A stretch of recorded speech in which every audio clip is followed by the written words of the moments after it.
بسم الله الرحمن الرحیم. خب امروز داستان دیگه از داستان یاران رسول خدا صلی الله علیه و سلم رو با هم خواهیم خوند. بانوی دیگری از بانوان صدر اسلام، صحابی دیگری از صحابیات صدر اسلام، فاضله از فاضلات صدر اسلام، از فارغ التحصیلان مدرسه نبوت. بله، ایشون امیمه بنت خلف هست. این نکته رو یادآوری کنم، بسیاری از این داستان‌هایی که می‌خونیم خیلی از بینندگان پیام میدن ما اسامی رو نشنیدیم.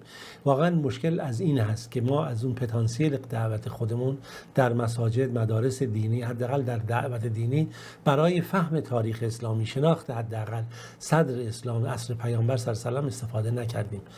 و این یک مشکل، یک معضل بزرگی که امیدوارم خدا کمک بکنه و ما هم بتونیم در شبکه جهانی کلمه گام‌هایی رو در این مسیر برداریم. هر این دین بر اساس علم و دانش و آموزش و آگاهیه. بله، برای خود من هم حتی خیلی از این اسامی گاهی جدید هست، متاسفانه به خاطر اینکه کمتر مراجعه کردیم به حقیقت و تاریخ اسلامی. امیمه بنت خلف بانوی بزرگواریه که امروز می‌خوایم در مورد ایشون ما صحبت بکنیم.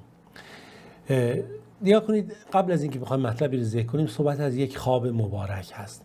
همون ابتدا که اسلام در مکه انتشار پیدا میکنه و صحبت اینه که محمد صلی الله علیه و سلم مردم رو به خیر دنیا و آخرت دعوت میکنه.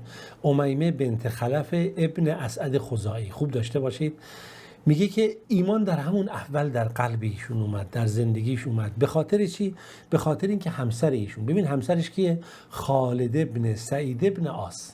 خالد ابن سعید ابن عاص مسلمان میشه و ایمان میاره و اون ایمانی که خالد ابن سعید ابن عاص میاره و تبعیت میکنه از رسول خدا صلی الله علیه و سلم، میاد پیش همسرش هم به خاطر این ایمان میاره. و داستان اسلام امیمه بنت خلف و خالد ابن سعید ابن عاص خیلی جالبه، خیلی شیرینه، برای انسان یعنی لذت بخش، گواراست. وقتی این داستان‌ها رو میشنوی آدم دوست داره اینها رو خوب بشنوه.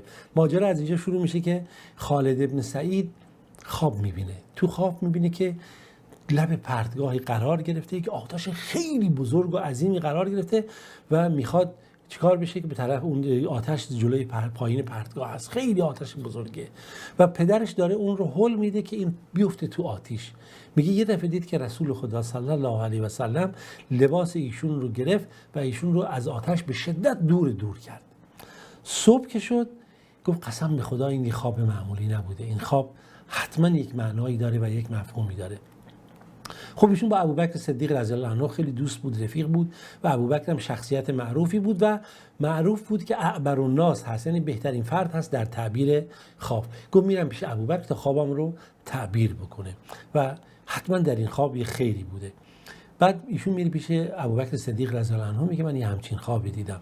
ابوبکر میگه این خیر هست، برای اینکه تو نجات پیدا کنی از رسول خدا محمد صلی الله علیه و سلم پیروی بکنی و تو اگر از اسلام پیروی کردی و از شرک و خرافات رو دوری کردی، پرهیز کردی، تو نجات پیدا میکنی و الا تو آتش جهنم خواهی افتاد، چرا که پدر تو بر شرک و خرافات هست، اونها میخوان تو بر این آیین بمونی، ولی رسول خدا صلی الله علیه و سلم میخواد ما رو نجات بده. پیامبر میگه که حتما کسی که شما مثل پروانه ها خودشونو میخوان با آتش بزنن و من هی میخوام جلوی اینو بگیرم که پروانه ها خودشونو با آتش نزنن. اینجا بود که خالد ابن سعید مسلمان شد و بعد اومد ایشون پیش همسر خودش. پیش همسرش اومد داستان خودش رو تعریف کرد. گفت من اینجوری خواب دیدم و الان رفتم پیش ابوبکر و اینجوری مسلمان شدم. همسرش هم وقتی اینو شنید گفت خب این خواب مبارکی هست و محمد صلی الله علیه و سلم قطعا رسول خداست و ایشون هم مسلمان شد و اسلام آوردن. و خب این نکته خیلی ارزشمندی بود که در اون نکته این زن و مرد هر دو با هم اسلام رو پذیرفتن و این سببی شد که در این میدان مبارک و دعوت اسلامی اینها قرار بگیرن.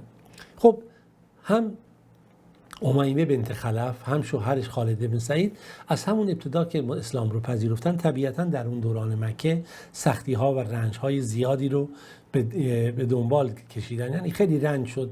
اول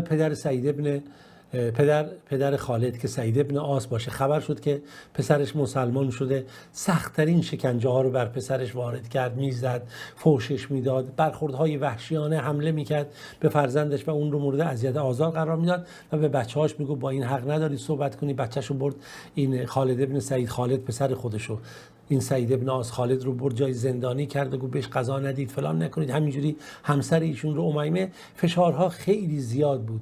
تا این از گرسنگی بمیره یا از گرسنگی بالاخره تسلیم بشه به دست از پیروی از محمد برداره. و در عوض خالد میگفت اشکال نداره، اگر تو من از روزی که الله داده به من بخوای منع کنی، خداوند خودش من روزی خواهد داد. ان منعتنی فان الله یرزقنی ما اعیش به. تو ممکنه منو منع کنی، تو من ثروت ندی، دارایی ندی، منو تحریم بکنی، اما خداوند خودش من اون چیزی رو خواهد داد که من بتونم با اون زندگی بکنم. اما خداوند اینجوری شد که دیگه زیاد طول نکشید که برادران خالد یا پسران سعید هم همه مسلمان شدن و اون چنین شد که بالاخره باید اتفاق بیفته. سعید میگفت چه میکنم پدرتو در میارم. خب تو تحت شکنجه و فشار، ولی وقتی که تقدیر الهی رقم این گونه میخوره، میگه که هدایت بعد نور هدایت بیاد و این هم بالاخره این گروه شد. برادرانش عوان و عمرو و حکم اینها مسلمان شدن، اسلامشون هم اعلام کردند و در حمایت از دین خدا بالاخره وارد میدان شدن.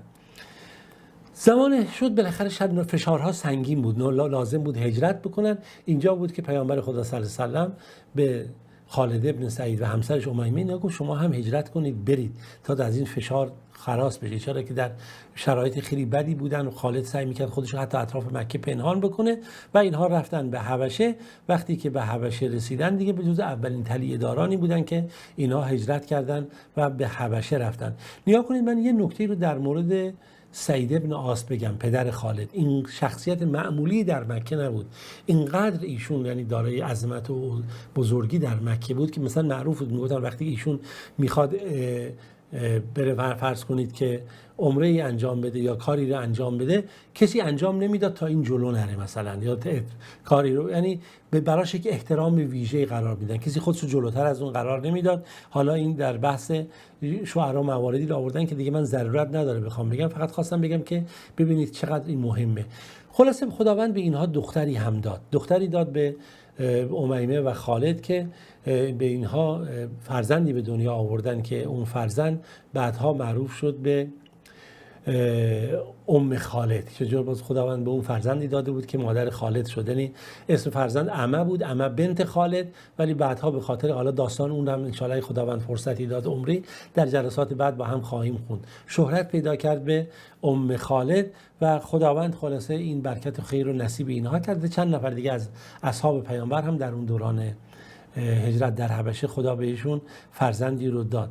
امیمه بالاخره در اون سرزمین حبشه بود با همسر خودش و بالاخره با دو فرزندی که خداوند بهشون داد، تا اینکه خداوند رسول خدا صلی الله علیه و سلم به نزد نجاشی کسی رو فرستاد و بالاخره گفت که اینها رو بگید مسلمان ها بیاند و اونایی کسایی که اونجا هستن و اینها برگشتن اومدن پیش پیامبر خدا صلی الله علیه و سلم در مدینه و همراه پیامبر خدا صلی الله علیه و سلم شدن. و تصویری که اون صحنه‌ای که نقل میکنه تاریخ، یاران رسول خدا صلی الله علیه و سلم بعد از سالها از حبشه برگشتن و اومدن در مدینه پیش پیامبر خدا صلی الله علیه و سلم، تصویری بسیار عجیب و زیبا هست.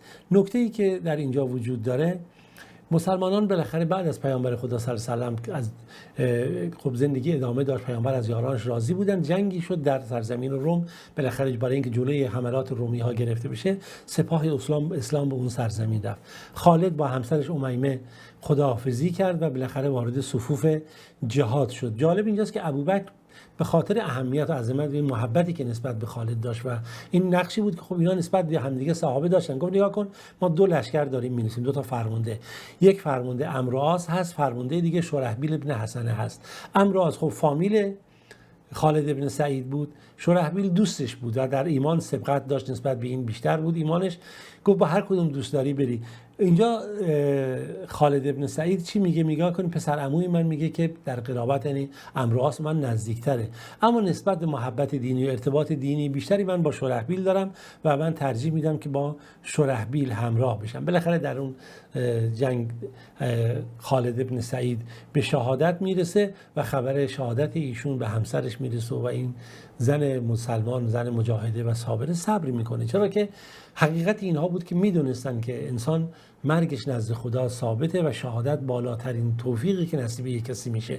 مخصوصا که یک مطلبی که اتفاق افتاد در اینجا، کسی که خالد ابن سعید رو به شهادت رسون بعد از مدت این خودش مسلمان شد، یعنی و خبر اومد گفتن علت مسلمان شدن این بوده که زمانی که این خالد رو با شمشیر میزنه و خالد شهید میشه، میگه من دیدم که نوری به سمت آسمان رفت که همون سبب شده بود که بالاخره در ایشون تحولی پدید بیاد و این تحول که بالاخره ایشون در مورد اسلام تحقیق بکنه و مسلمان بشه.